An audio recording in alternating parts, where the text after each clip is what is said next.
Boa noite, meus queridos irmãos, a graça e a paz do nosso Senhor e Salvador Jesus Cristo. Nós louvamos a Deus pela rica oportunidade que nós temos hoje de louvá-lo, de engrandecê-lo, de estar aqui para dar o nosso melhor para Ele e para ouvir da Sua palavra. Nessa noite, eu quero convidar você a acalmar o seu coração na sua casa, a adentrar nesta noite com um coração grato, ouvindo a palavra de Deus. Que o Espírito Santo toque em nossos corações.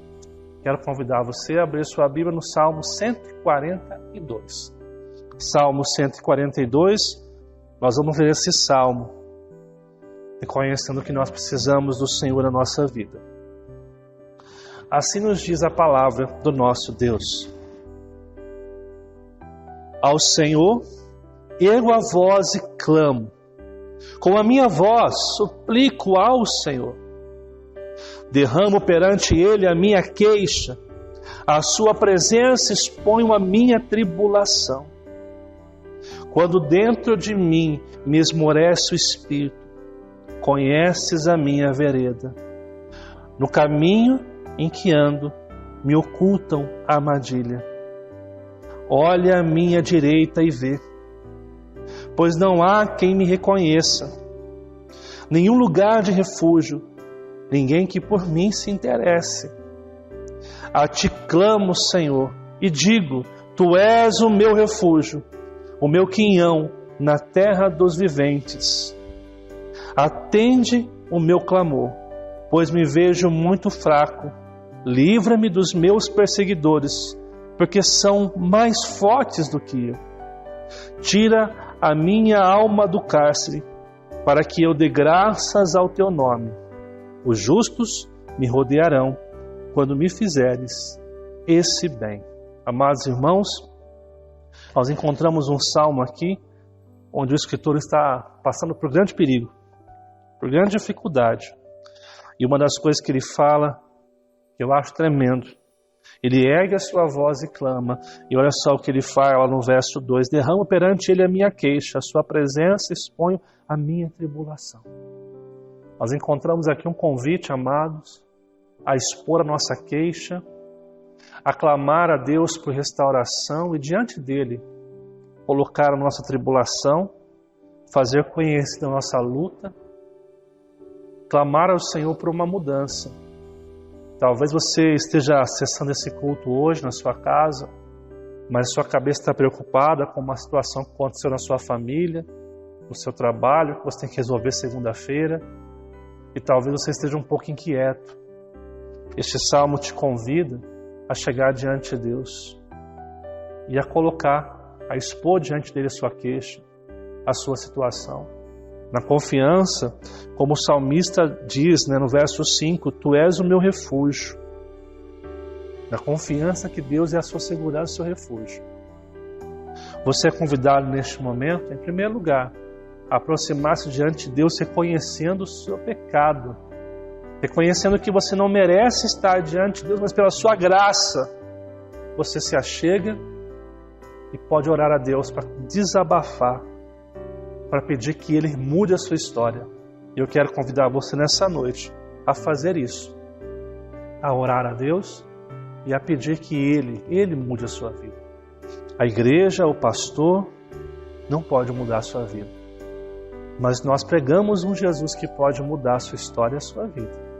Então eu quero convidar você a descansar nesse Deus hoje e orar a Ele, junto comigo, reconhecendo nosso pecado e pedindo a salvação dEle para a nossa história.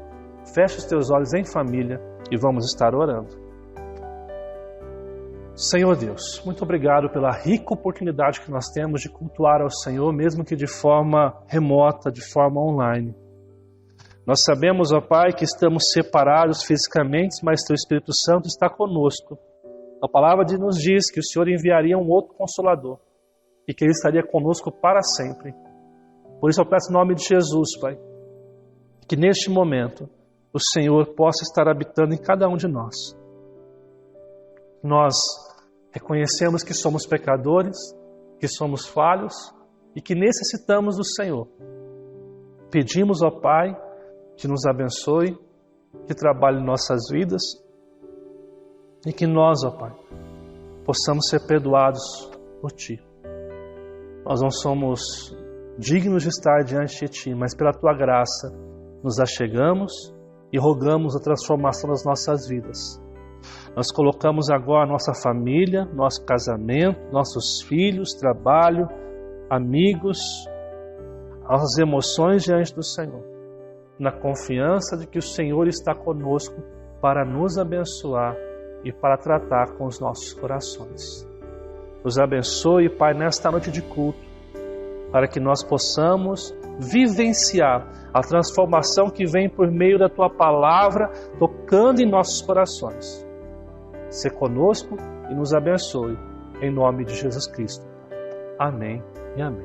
Amados irmãos, eu quero neste momento convidar você a cantar conosco, na verdade, o hino 128, Comunhão Preciosa. Vamos estar cantando esse hino e após o hino louvando ao Senhor com o ministério de louvor.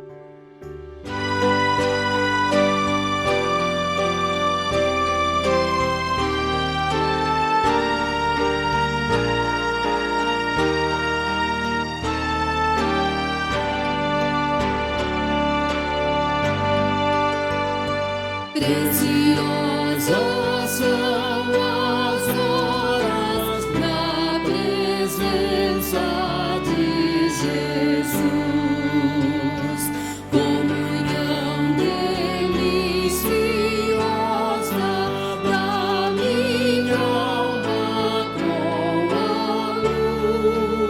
luz, os cuidados deste mundo não me podem abalar, pois Ele o meu abrigo quando o tentador chegar, quando o tentador chegar, ao sentir-me rodeado de cuidados terrenais, irritado e abatido, ou em dúvidas fatais, a Jesus eu me dirijo nesses tempos de aflição. As palavras que Ele fala trazem paz, consolação, trazem paz, consolação. Se confesso meus temores, toda a minha imperfeição,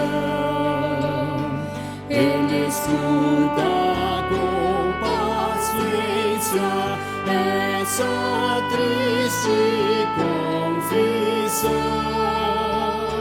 com ternura repreende meu pecado e tudo mal.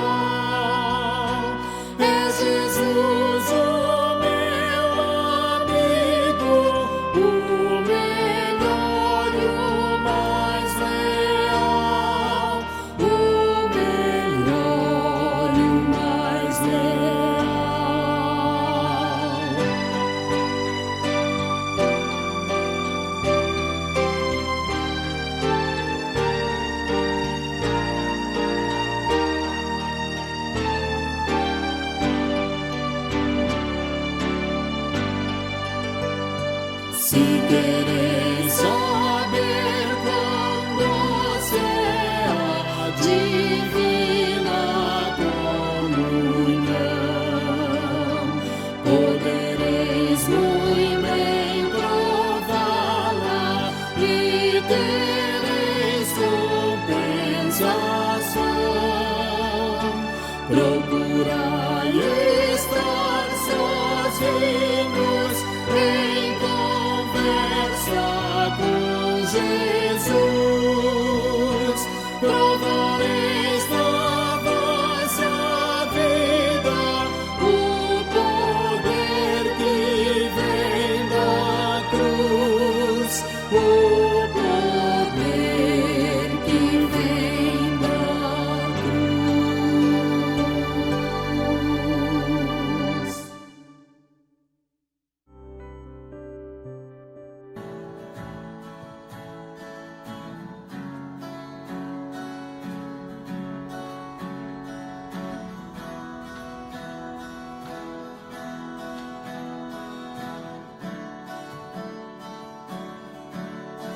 Olhe para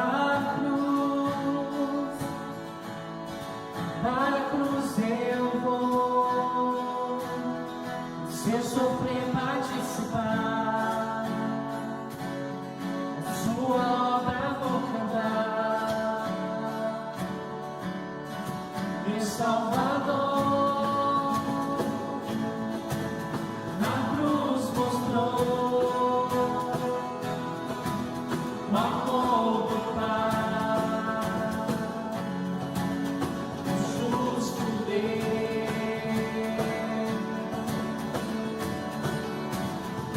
Pela cruz me chamou, gentilmente me atraiu e eu, sem palavras, me aproximo, quebrantado seu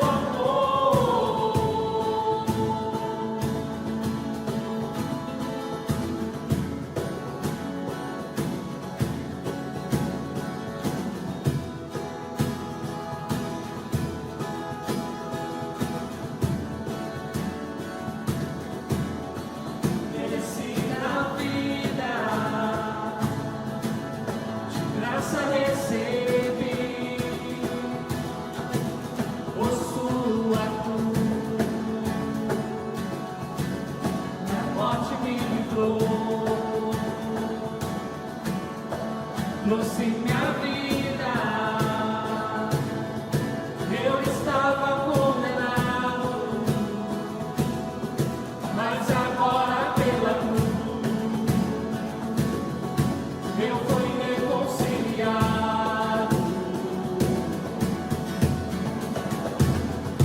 Pela cruz me chamou, gentilmente me atraiu e eu, sem palavras, me aproximo, quebrantado, o seu amor, impressionante é seu amor.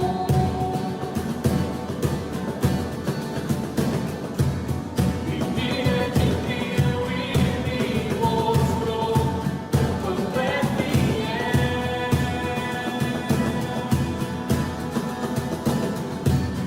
Impressionante é seu amor.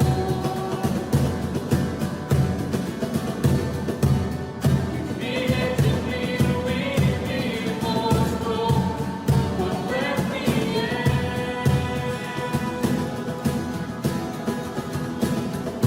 Pela cruz me chamou, gentilmente me atraiu e eu, sem palavras, me aproximo, quebrantado do seu amor. Pela cruz me chamou, gentilmente me atraiu e eu, sem palavras, me aproximo,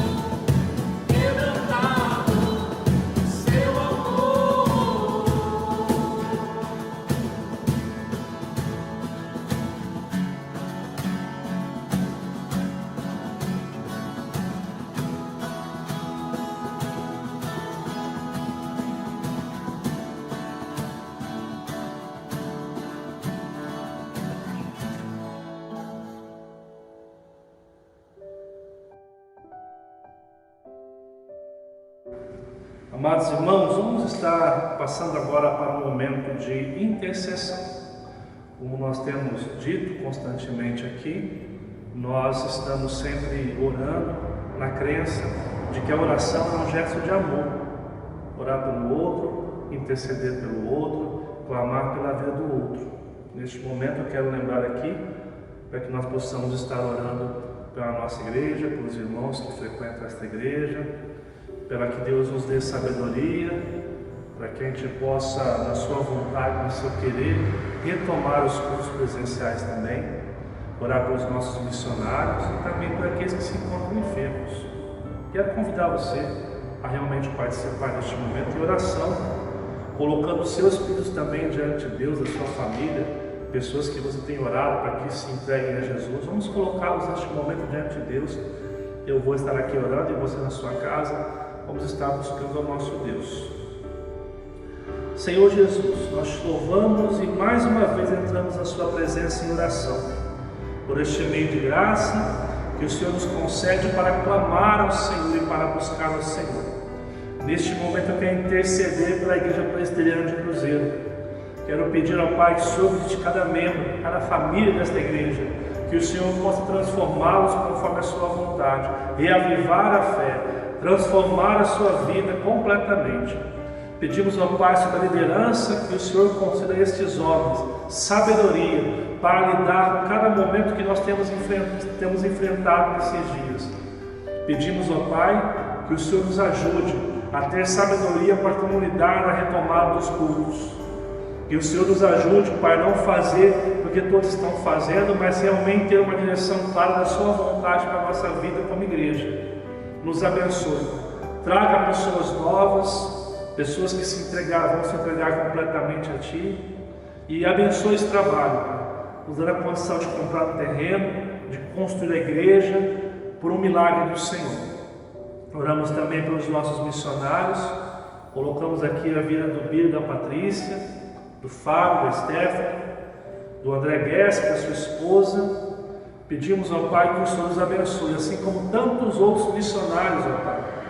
Aqueles irmãos e irmãs que estão plantando igreja, que estão no campo servindo ao Senhor, pedimos que o Senhor sustente cada um deles emocionalmente, fisicamente, financeiramente, que o Senhor possa trazer alento, Pai, e resultado ao seu trabalho, Pai, que eles possam colher os bons frutos que vêm do Senhor.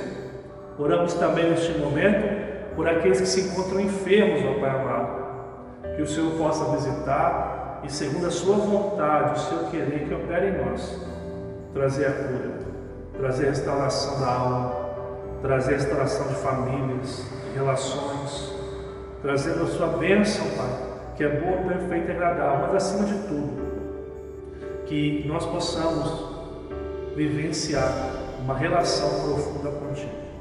Nos abençoe nesta noite, abençoe teu povo, abençoe cada momento que nós devemos ter este culto ainda. É o que te pedimos em nome de Jesus. Amém e amém.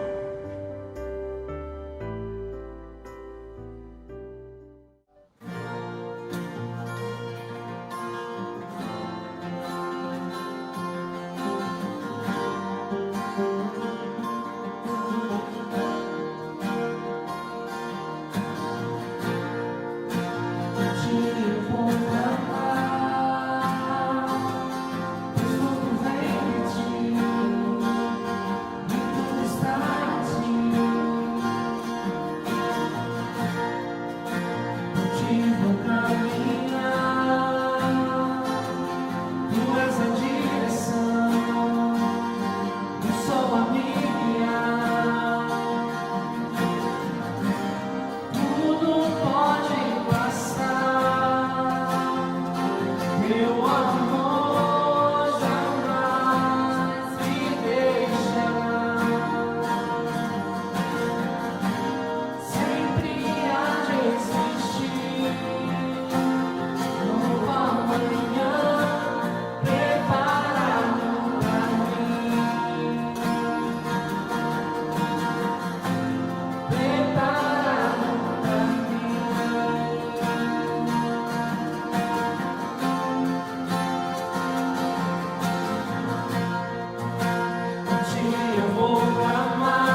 Amados irmãos, passaremos agora para o momento da palavra, onde nós vamos refletir sobre a palavra do nosso Deus nessa noite, buscando nele a sua vontade, o seu querer para cada um de nós. O tema que eu quero trabalhar nesta noite é recuperando a visão. Para isso, quero convidar os irmãos a abrirem suas Bíblias no texto de Mateus, capítulo 20, dos versos 29 ao verso 34. Vamos fazer a leitura desse texto. Peço aos amados que acompanhem comigo. Mateus capítulo 20. Nós vamos ler os versos 29 ao verso 34. Saindo eles de Jericó, uma grande multidão o acompanhava. E eis que 2 cegos, assentados à beira do caminho, tendo ouvido que Jesus passava, clamaram: Senhor, Filho de Davi, tem compaixão de nós. Mas a multidão os repreendia para que se calassem.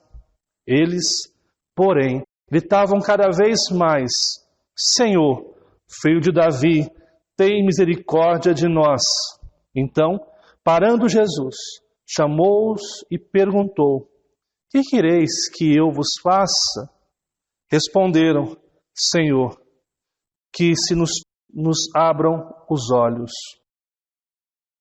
Conduído, Jesus tocou-lhes os olhos e imediatamente recuperaram a vista e o foram seguindo. Amados, vamos ter mais uma palavra de oração neste momento, pedindo que o Espírito Santo, aquele que compôs esta porção da palavra de Deus, nos ilumine, para que nós venhamos a extrair do texto lições importantes para a nossa vida e para a nossa espiritualidade. Eu convido você a estar orando junto comigo neste momento.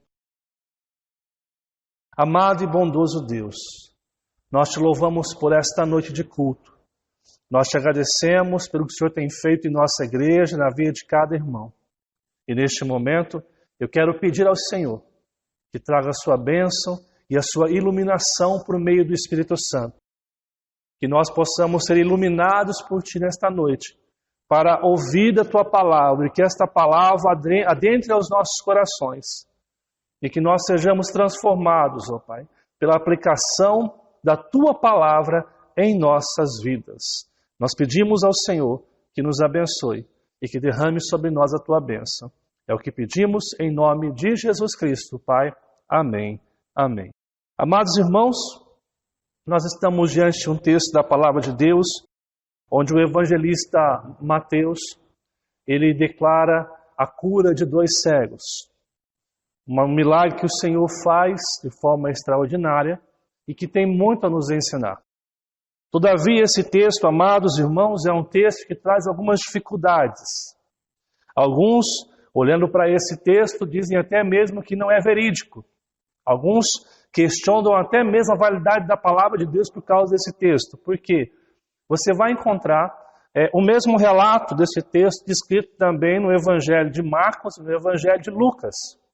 Quando você encontra em Marcos, você vai encontrar em Marcos capítulo 10, dos versos 46 ao 52, e Lucas capítulo 18, dos versos 35 até o verso 43. E nos 3 relatos, nós encontramos algumas aparentes divergências na descrição que é feita pelos seus autores ali.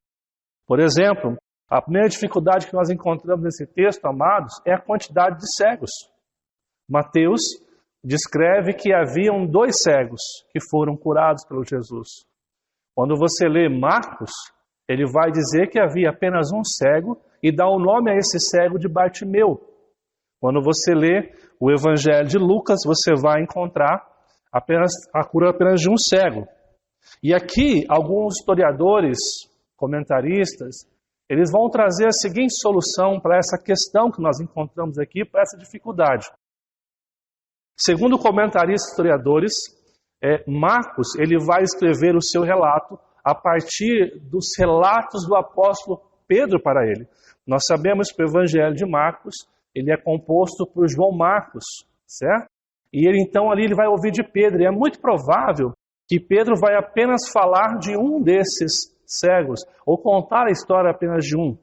Possivelmente, ou consequentemente, Entende-se que Lucas, ao compor o seu evangelho, nós sabemos por Lucas capítulo 1, os 4 primeiros versos, que Lucas ele faz uma acurada investigação, ele investiga a respeito de todos os termos que aconteciam naquele momento, históricos ali, teológicos, e Lucas ele vai então relatar o seu escrito a partir do que Marcos escreveu.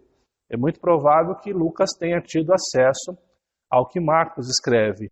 Todavia é importante que a gente perceba, amados, que tanto Marcos como Lucas, eles não afirmam que foi apenas um cego curado, mas que houve a cura ali do cego, não apenas que foi o único naquele contexto, né? Então essa dificuldade nós temos algumas respostas, algumas hipóteses que nós levantamos e que nos trazem um pouquinho de clareza a respeito dessa questão de por que Mateus fala de 2 cegos e Marcos e Lucas falam apenas de um cego. Uma outra dificuldade que nós temos é em relação à localização geográfica.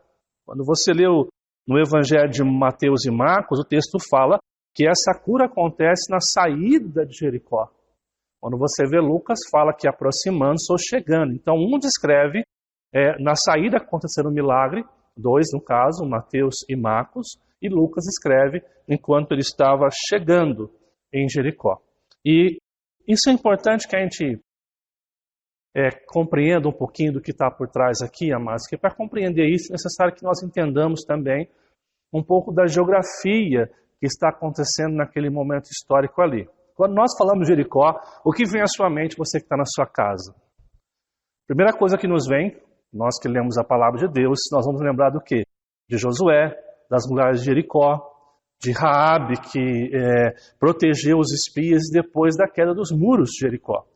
Todavia, a Jericó que nós temos aqui relatada, amados, não é essa Jericó. Nós temos no momento histórico em que esse texto é contado ou escrito, 2 Jericós. Nós temos Jericó antiga, que era uma cidade muito velha e que possivelmente grande parte dela estava em ruína já, que é aquela que nós conhecemos do Antigo Testamento, e nós temos a Nova Jericó, que foi construída por Herodes o Grande. Conta essa tradição que Herodes hospedou-se nessa região, nessa cidade, e ali deixou uma guarnição. E ao deixar uma guarnição, ele reconstrói a cidade que estava, boa parte dela, em ruína, e ali ele vai construir então teatro, anfiteatros, ele vai construir balneários, jardins, para hospedagem de reis, tendo em vista que o clima em Jericó era um clima agradável, que o ano inteiro ficava entre 28 e 32 graus. Então, no período de inverno, os reis iriam se hospedar lá para desfrutar daquele momento de passeio, de harmonioso. Então, olhando para isso, nós entendemos que nesse mesmo contexto, nessa mesma região, nós temos 2 Jericós. Então aqui, alguns vão afirmar o quê? Que um dos milagres acontece quando ele saía de uma e chegava na outra. Então haviam 2 milagres acontecendo ali.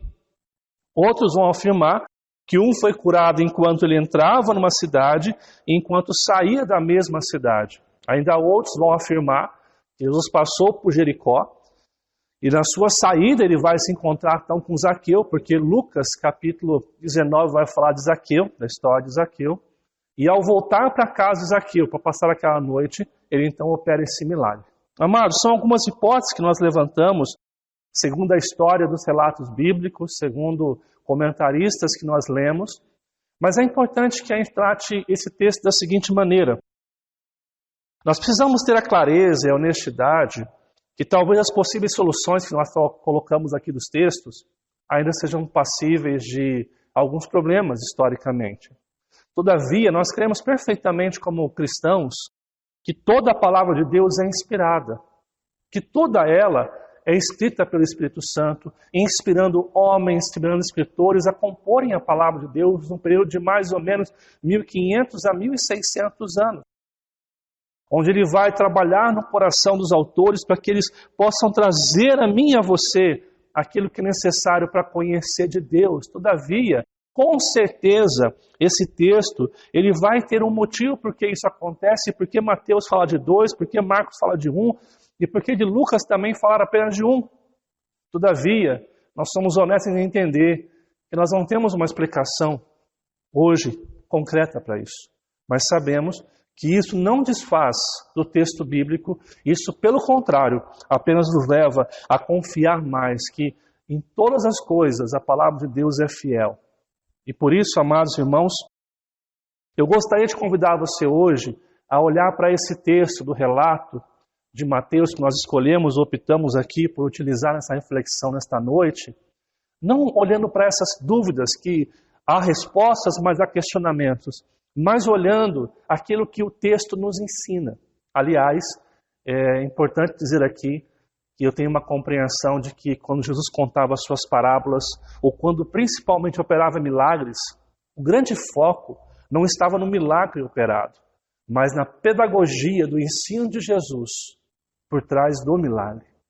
Quando nós lemos na Bíblia, amados irmãos, relatos de milagres, nós devemos nos concentrar no que aquilo quer nos ensinar.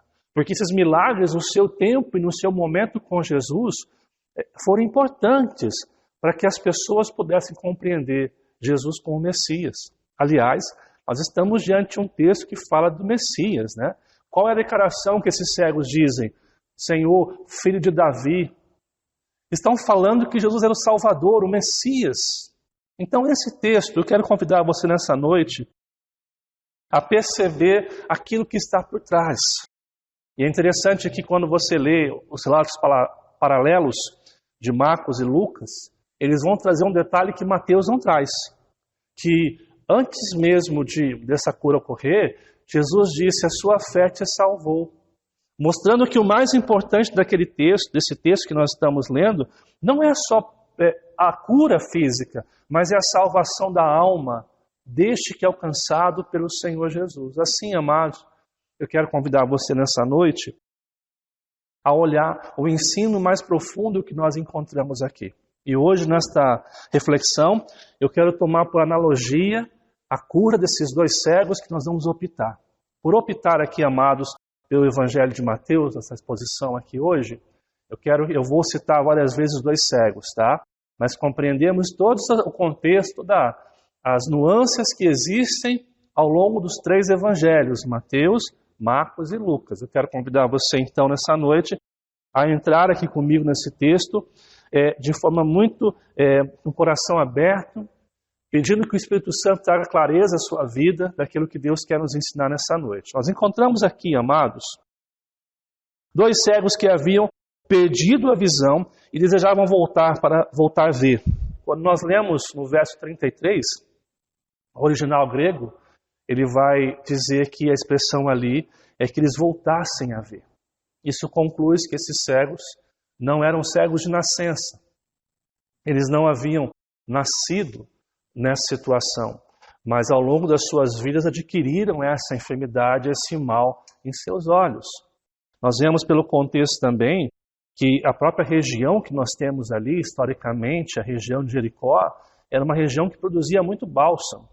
E alguns compreendiam que esse bálsamo tinha condições medicinais de cura para problemas nas vistas. Então era muito comum você encontrar pessoas cegas nessas regiões. O texto fala que esses dois estavam ali porque viviam numa condição de cegueira e miséria. Marcos e Lucas vão acrescentar que esses homens, eles pediam esmolas, porque muito provavelmente não era só uma questão física que eles adquiriram, mas consequentemente também a miséria da sua alma. E é interessante você notar que talvez eu e você nesse sentido também sejamos hoje cegos, miseráveis. A nossa vida, muitas vezes dentro da igreja ou fora dela, as desilusões que nós enfrentamos na vida, as frustrações, os problemas que nós enfrentamos, aos poucos vão nos tirando a capacidade de enxergar a realidade. Deixa, por exemplo, eu citar aqui uma coisa para você. Você talvez seja um cristão temente a Deus, mas por causa das decepções que você sofreu em igrejas, você não tem mais desejo de frequentar uma igreja. Você acha que você pode viver a sua espiritualidade sozinha no seu quarto, mas não percebe que a palavra de Deus, o próprio Senhor, nos convida a viver em comunidade, nos convida a congregar, nos convida a estar juntos. Mas aquilo que nós enfrentamos, as decepções que nós passamos, vão nos cegando. E aí a gente vai perdendo essa capacidade de estar junto, vai perdendo o prazer por servir, por congregar com os nossos irmãos. Eu creio que nesse sentido, esse momento que nós estamos vivendo aqui hoje, nos trouxe como importante é conviver.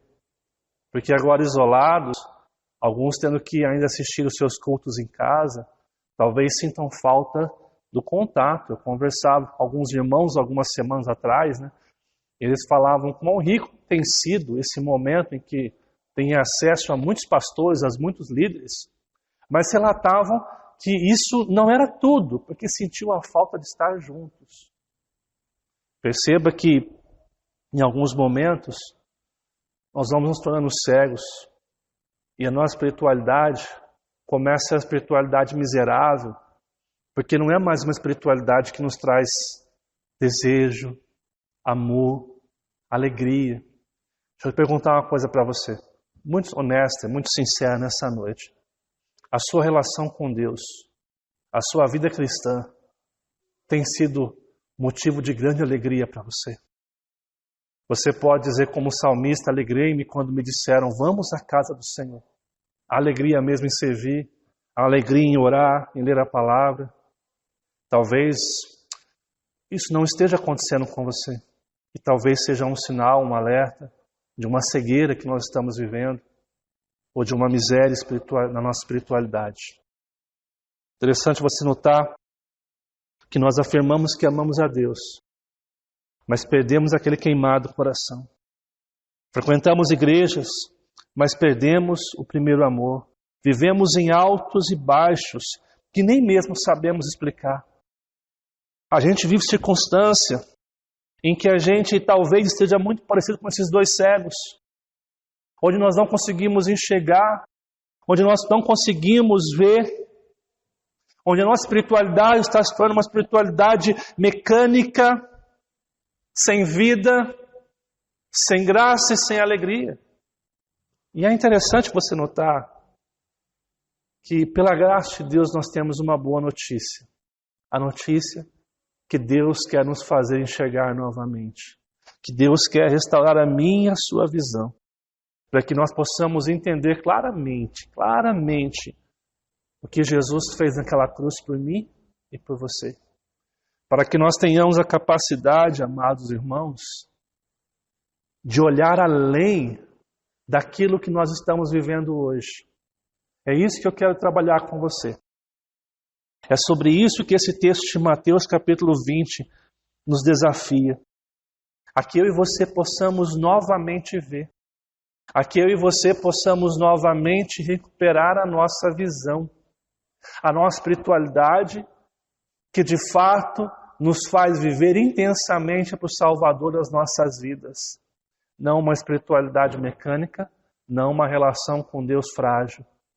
Isso eu estou afirmando para aqueles que são cristãos, que frequentam a igreja, porque talvez você que nos assiste hoje não frequenta uma igreja ou está afastado do Senhor Jesus e tem vivido por caminhos tortuosos, caminhos de cegueira, caminhos de escuridão, e a sua vida, seu casamento, seu trabalho, suas relações estão em profundo caos. O Senhor te convida nessa noite, para você que está nessa situação, a sair da cegueira espiritual que você vive e a receber a vida que nos dá graça, que nos dá prazer, que nos dá todo o entendimento. Assim, amados, vejamos então o que esse texto nos ensina sobre esse momento, sobre a nossa vida. Deixe-me trazer a você hoje algumas lições que nós devemos fazer. Para isso eu quero tratar hoje sobre duas negativas, duas coisas que nós não podemos fazer e duas coisas, duas necessidades essenciais, duas coisas que nós precisamos fazer. Para recuperar a visão, amados, em primeiro lugar, não podemos nos conformar com o nosso estado. Olha o que fala o verso 29 e o verso 30. Saindo eles de Jericó, uma grande multidão acompanhava, muito provavelmente porque o ministério de Jesus cresceu tanto e as pessoas aguardavam a sua entrada triunfal em Jerusalém. Então todos estavam seguindo a Jesus. Eis que dois cegos, assentados à beira do caminho, tendo ouvido que Jesus passava, clamaram: Senhor, filho de Davi, tem compaixão de nós. Note, amados irmãos, que esses dois homens estão à beira do caminho, pedindo esmolas na miséria da sua vida, mas quando ouvem que Jesus está passando, outros relatos falam que eles escutam um alvoroço e perguntam o que está acontecendo. E as pessoas respondem: é Jesus o Nazareno, é o Salvador, aquele que nós aguardamos, aquele que nós temos a esperança. Amados irmãos, esses homens que estão na miséria, que estão abandonados, escutam a respeito de Jesus. Esses homens eram judeus e muito provavelmente conheciam as profecias bíblicas a respeito do Messias.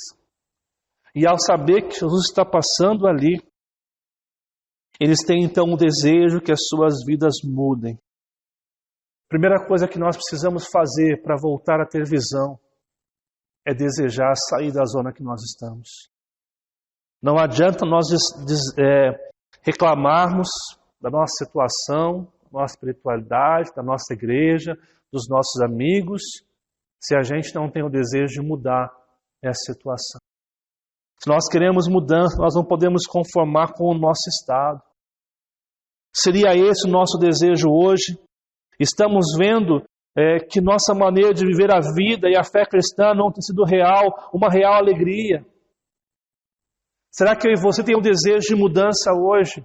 Amados irmãos, nós precisamos nessa noite pedir ao Senhor Jesus que traga esse desejo ao nosso coração, para que a gente não se conforme, não se acostume, não se acomode ao nosso estado espiritual.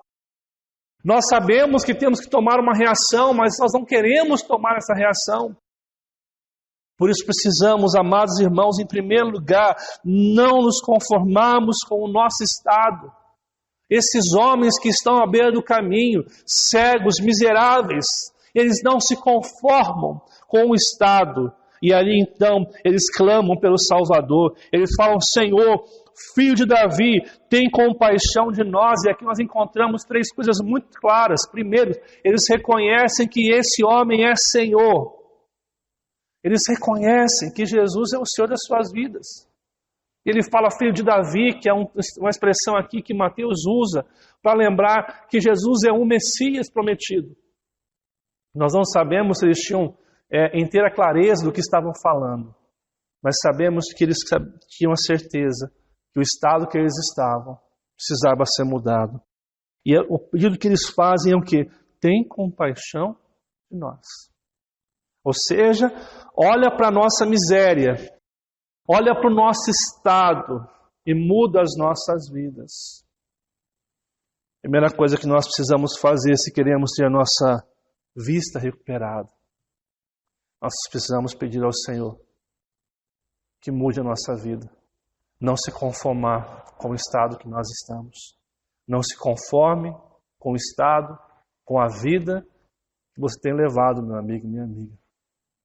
Não se conforme com aquilo que tem acontecido com a sua vida, mas deixe que o Senhor transforme a sua vida. Para recuperar a visão, em primeiro lugar, não podemos nos conformar com o nosso estado. E em segundo lugar, não podemos deixar que a multidão nos cale. Olha o que fala o verso 31. Mas a multidão os repreendia para que se calassem. Eles, porém, gritavam cada vez mais: Senhor, filho de Davi, tem compaixão de nós. A multidão tentou calar estes homens, nós não sabemos os motivos. Alguns vão dizer que talvez eles não queriam que incomodasse, ou que eles estavam tão ansiosos para Jesus voltar para Jerusalém, que eles não queriam que Jesus fosse interrompido. Alguns afirmam que esse título, talvez, de chamar Jesus de filho de Davi, incomodaria alguns religiosos naquele momento, e isso poderia ser problema para Jesus. Nós não temos um motivo porque aquela multidão, ela faz isso, tenta calar o desejo de criação desses homens. Nós não sabemos o motivo. Porém, quanto mais a multidão tentava impedir, o texto fala que esses homens falavam mais alto. Eles diziam: Senhor, filho de Davi, tem compaixão de nós. Amados irmãos, o que tem nos impedido hoje de clamar por Jesus? O que nos impede? Qual que é a multidão da nossa vida? São os nossos medos? São o mundo, os seus prazeres? São os amigos que muitas vezes nos levam a fazer outras coisas, mas não nos incentivam a buscar ao Senhor? O que tem sido a multidão na sua vida? O que tem calado a sua declaração para com o Senhor da sua vida? Amados irmãos, as multidões tentam constantemente impedir a nossa busca por Deus. E quando nós tratamos de multidão, no nosso contexto, nós estamos falando de valores e princípios que não são os valores e princípios do reino de Deus. Guarde o que eu vou estar te dizendo hoje. Tudo aquilo que nós seguimos de valores e princípios contrários à palavra de Deus vão cada dia mais nos afastar do nosso Senhor e Salvador, Jesus Cristo. Nós deixamos que a multidão nos cale. Nós deixamos que os acontecimentos nos calem e nos impedem de buscar ao Senhor e viver a sua restauração para as nossas vidas. Nós não podemos nos calar. Quanto mais dificuldade tivermos, mais nós precisamos buscar ao Senhor e Salvador das nossas vidas. Por isso, amados irmãos, não deixe que a multidão te cale. Nós vemos um exemplo claro nesse texto, onde a multidão está tentando fazer que eles parassem. Mas quanto mais faziam isso, cada vez mais, eles clamavam ao Senhor.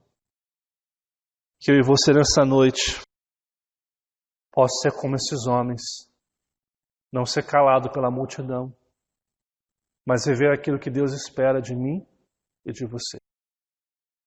Para recuperar a visão, em primeiro lugar, não podemos nos conformar com o nosso estado.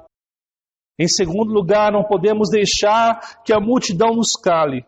E em terceiro lugar, precisamos atender ao chamado de Deus. Olha o que fala o verso 32.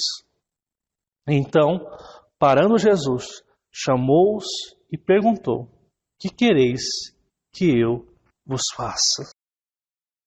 Jesus chama esses homens e prontamente eles atendem ao chamado de Jesus. E é interessante você perceber que esses homens atendem ao chamado em fé e obediência. Eles de fato creram em Jesus e foram até Jesus. E por que isso parece algo tão simples, mas é tão importante no texto, amados? Porque quando você estuda a história neste momento e você estuda o que está acontecendo no pano de fundo do texto, você vai se lembrar ou vai descobrir que naquele período histórico sempre aparecia alguém dizendo que era o Cristo. Sabia disso? Jesus não foi o único Cristo da sua época. Aliás, isso você entende porque o apóstolo Paulo, um estudante de teologia no farisaísmo, não foi atrás de Jesus. Por quê? Porque sempre aparecia o novo Jesus naquele momento. E historiadores vão dizer para a gente que Jesus Cristo, o Messias que nós cremos, foi o quinto naquele período. Imagine, era a quinta pessoa que aparecia falando que era Jesus Cristo, o Messias. Agora eu pergunto a você, se você vivesse nesse momento, ouvindo um Messias falando que era Jesus, depois o segundo Messias, depois o terceiro Messias, o quarto, você ia crer no quinto? No quinto Messias que ia aparecer, você ia crer? Mas é interessante quando você vê os relatos de Mateus, principalmente quando você lê o Sermão do Monte, o final diz que as pessoas se admiravam com o ensino de Jesus, porque eles ensinavam como quem tem autoridade, e não como os religiosos daquele momento. Ou seja, muitos cristos haviam surgido naquele momento, Jesus era o quinto. E ainda assim esses homens creram que este era o Senhor, o Filho de Davi, o Messias prometido. Eles atendem ao chamado de Deus. Será que eu e você cremos hoje, amados irmãos, que de fato Jesus é o Messias Salvador da nossa vida? Deixa eu perguntar uma coisa para você de forma muito honesta. Você hoje crê que Jesus realmente é Salvador? Ou você encara Jesus como mais uma religião? Ou você acha que Jesus é apenas mais uma religião? Que o presbiterianismo é apenas uma religião? Que o cristianismo é apenas uma religião? você de fato crê que Jesus é o Salvador da sua vida. Porque pensa bem comigo, crer que Jesus é o Salvador implica em render-se completamente a Ele. Em buscar os seus princípios e valores como regra de fé e prática na sua vida. Em realmente vivenciar na sua prática tudo aquilo que o Senhor nos ensina. Agora, quando nós olhamos para Jesus como mais uma religião, como mais um bom homem, um grande pensador, um grande líder a ser seguido, talvez ele questionasse os seus valores e princípios são necessários para a nossa vida. Isso é uma cegueira espiritual na nossa vida.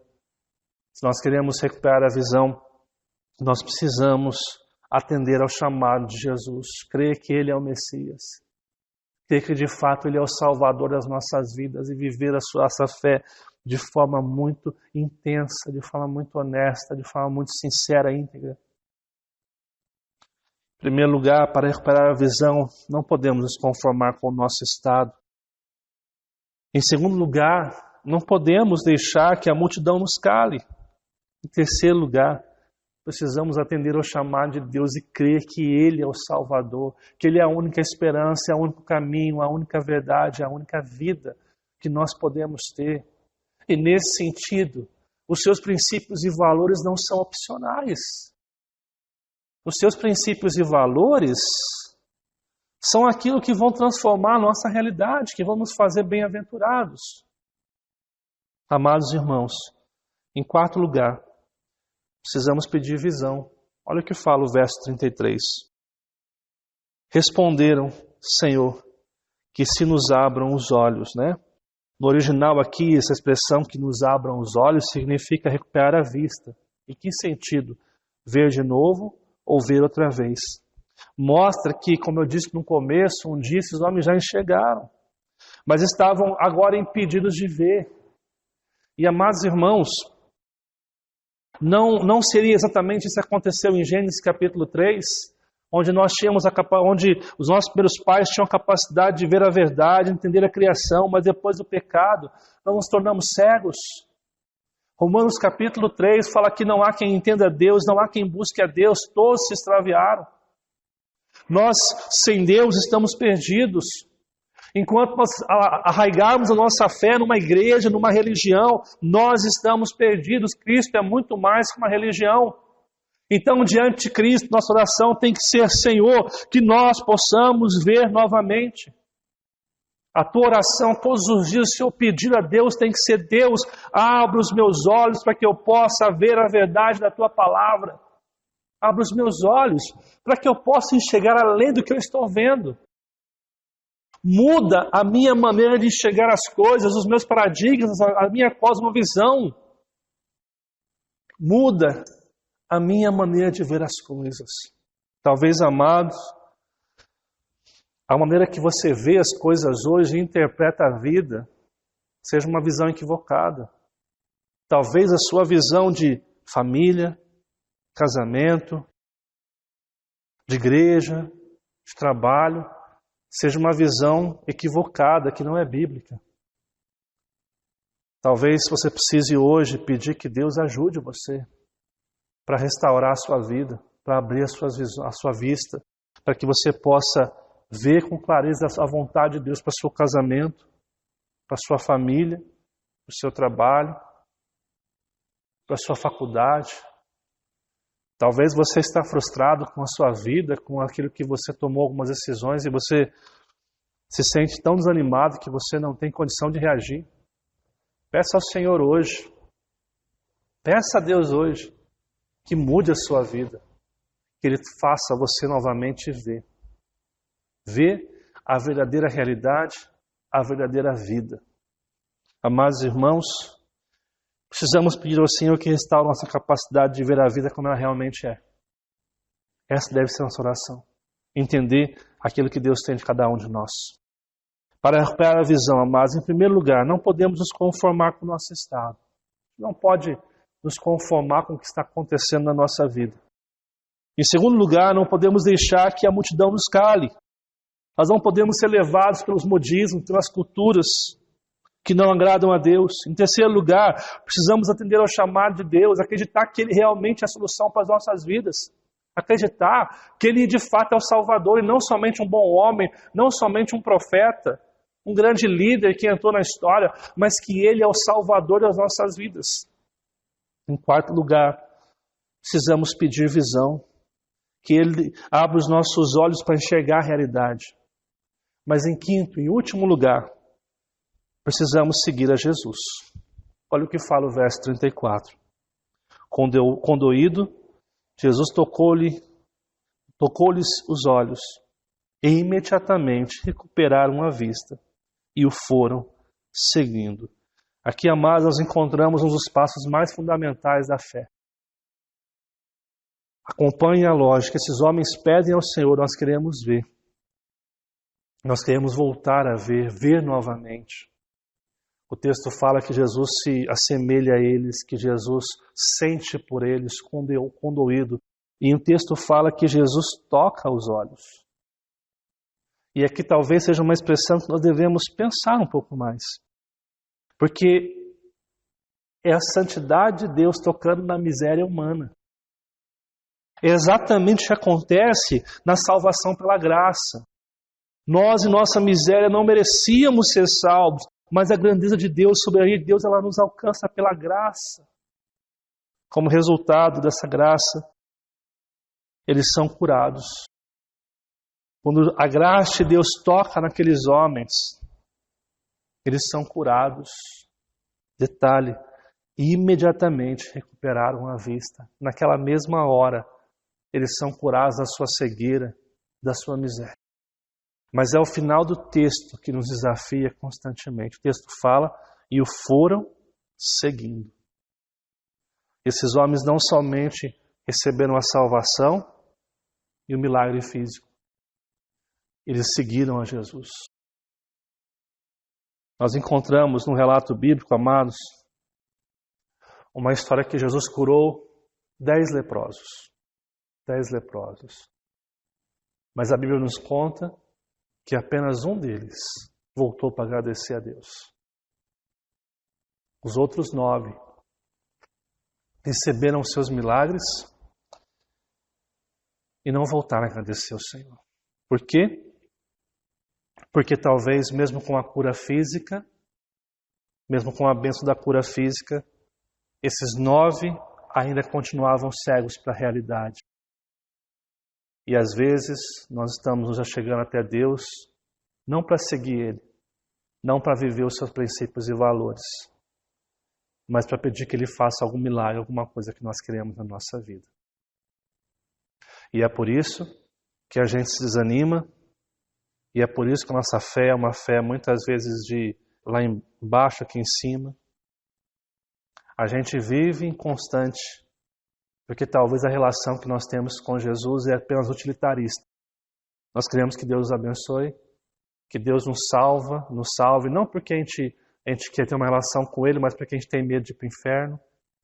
Então a gente quer ser salvo porque a gente não quer ir para o inferno, a gente quer ser salvo porque a gente não quer ter uma doença, porque a gente não quer passar por dificuldade, então a gente quer Jesus. É uma relação utilitarista. É uma relação que não condiz com aquele que de fato segue a Jesus. Esses homens seguiram a Jesus. Eles seguiram aquele que os salvou. Nós precisamos seguir a Cristo todos os dias. Todos os dias, adotar a Bíblia com seus princípios e valores como fundamentais, como absoluto maior na nossa vida. Crer de fato na Bíblia como regra de fé e prática e morrer para nós mesmos a cada dia, tomar a cruz e seguir ao Senhor Jesus. Se não seguirmos a Jesus, iremos seguir o nosso coração, as nossas emoções, a nossa intuição. E seguir o nosso coração nos levará à ruína. Amados irmãos, eu concluo aqui afirmando que Jesus hoje nos oferece restauração para as nossas vistas e para a nossa miséria. Jesus quer que eu e você seja restaurado e volte a ver. Assim como esses homens, eles foram salvos pela fé no Filho de Davi, no Messias. Uma declaração que reconhece Cristo como o único Salvador, Salvador do mundo. Você realmente, amado irmão, reconhece Cristo como seu Salvador? Se sim, por que vive uma vida cristã tão inconstante? Nessa noite, nós precisamos sair da cegueira espiritual que nós estamos. Nós precisamos recuperar a visão. Como? Em primeiro lugar, não podemos nos conformar com o nosso estado. Segundo, não podemos deixar que a multidão nos cale. Terceiro, precisamos atender ao chamado de Deus. Quarto, precisamos pedir a visão a Deus. E quinto e último, precisamos seguir a Jesus todos os dias. Que isso seja verdade em nossa vida e que a gente possa de fato viver intensamente essa fé que transforma a nossa vida e transforma a nossa realidade. Quero convidar você neste momento a fechar os teus olhos e pedir a Deus que traga visão na sua vida, na sua história, para que você possa realmente ter clareza do que é a vida, do que é a fé cristã. Que você reconheça que Jesus é realmente Salvador da sua vida. Vamos orar neste momento, amados? Amado e bondoso Pai, maravilhoso Deus, santo e bendito, nós te louvamos por essa reflexão nesta noite. Agradecemos porque o Senhor é o único que pode nos trazer visão, é o único que pode nos restaurar e nos tirar da miséria da nossa vida. Nós pedimos perdão pelos nossos pecados e reconhecemos que sem o Senhor nós nada podemos fazer, Pai. Pedimos ao Senhor que trabalhe no nosso coração e nos restaure a visão, para que possamos compreender que o Senhor de fato é o único Salvador para as nossas vidas, para que a nossa fé seja arraigada, alicerçada nos ensinos da Sua Palavra, para que os Seus princípios e valores sejam um absoluto maior na nossa história. Ó Deus, eu peço que Teu Espírito Santo visite cada pessoa que está nos assistindo agora. Espírito Santo, nós não estamos ali, mas o Seu Espírito Santo pode ir, tocar e levar o pecador ao arrependimento. Ó Pai, que o Senhor traga conversos, Pai, que o Senhor alcance os perdidos nesta noite, Pai, e que nós vejamos, ó Pai, a grande colheita que nos está proposta, Pai. Ó Deus, traga a visão a cada coração, traga a Tua presença, para que Teu Espírito Santo possa ser derramado e as pessoas possam de fato vivenciar uma fé real e verdadeira. Nos abençoe como igreja, nos abençoe que esta palavra que foi inspirada por Ti possa nos iluminar e adentrar no mais profundo do nosso coração, trazendo luz, trazendo vida, paz e esperança. É o que nós Te pedimos no nome de Jesus, aquele que morreu e ressuscitou para nos trazer vida e salvação. Em nome de Jesus, amém. Que momento especial que Deus nos dá de cultuá-lo, de honrá-lo por meio da oração, da palavra de Deus, da exposição da palavra de Deus. Que nós sejamos transformados, amados. Que nós realmente possamos recuperar a visão e que a nossa espiritualidade possa ser uma espiritualidade sadia, que tenha alegria naquilo que Deus tem feito em cada dia. Eu quero, amados irmãos, neste momento, agradecer pelos irmãos que nos ajudaram na liturgia, no tempo que eu estive com a minha família. Quero agradecer esses irmãos que se dispuseram a estar trabalhando aqui, colaborando neste período que nós tiramos para estar com a família. Quero agradecer pela igreja, que tem sido uma bênção na nossa vida, na nossa família. Agradecer pelos irmãos que têm trabalhado afinco, para que o reino de Deus possa crescer. Agradecendo sempre ao Eduardo, que traz essa força grande para a gente aí com o trabalho de filmagem. E aos irmãos que têm orado todos os dias por nossa igreja. Louvo a Deus pela vida de vocês. Eu quero neste momento trazer alguns recados importantes da nossa igreja, que ainda faremos essa semana, durante esse mês de agosto. Amados, continuo aqui desafiando vocês a manterem os seus cultos nos lares, a estarem em família, buscando a Deus e tendo esse tempo de vocês para adorar ao Senhor e para louvar ao Senhor. Continuamos com nossas lives no Facebook, todas as segundas, quartas e sextas, e às 8 horas da noite, às 20 horas, esse tempo de reflexão bíblica. Se você não pode estar em todas, seja apenas em uma, já vai ser válido para a sua vida, e seja participando conosco. Aos domingos de manhã, às 9 horas, a nossa escola bíblica dominical online. Quero convidar você a estar participando e a estar interagindo com a gente no aprendizado da palavra.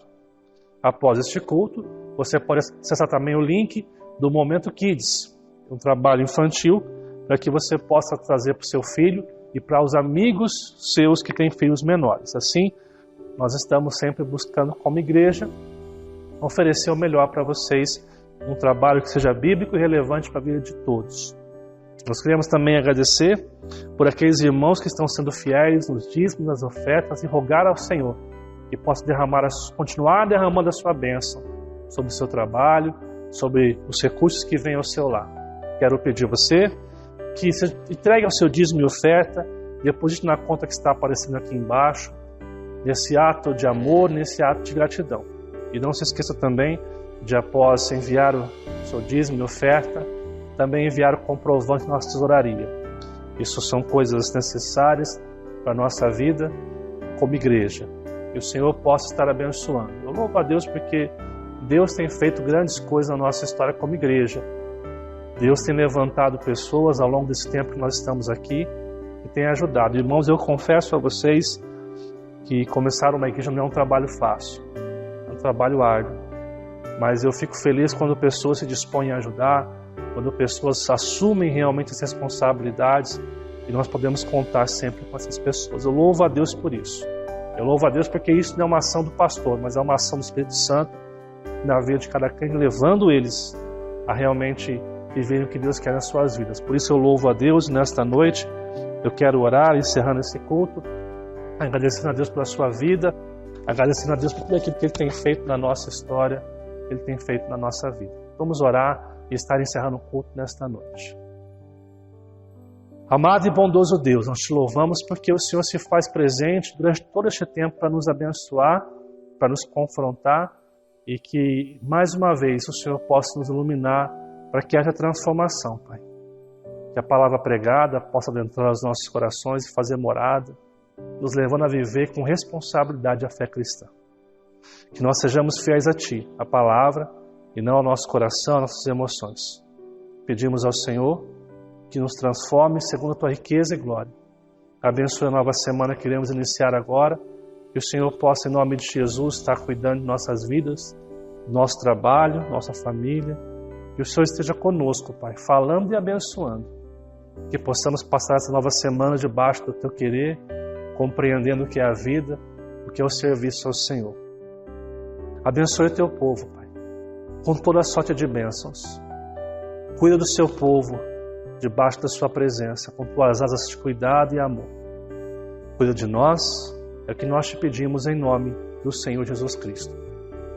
E que a graça do nosso Senhor e Salvador Jesus Cristo e o eterno amor do nosso Deus e Pai e as doces consolações do Espírito Santo sejam com todos, hoje e para todos sempre.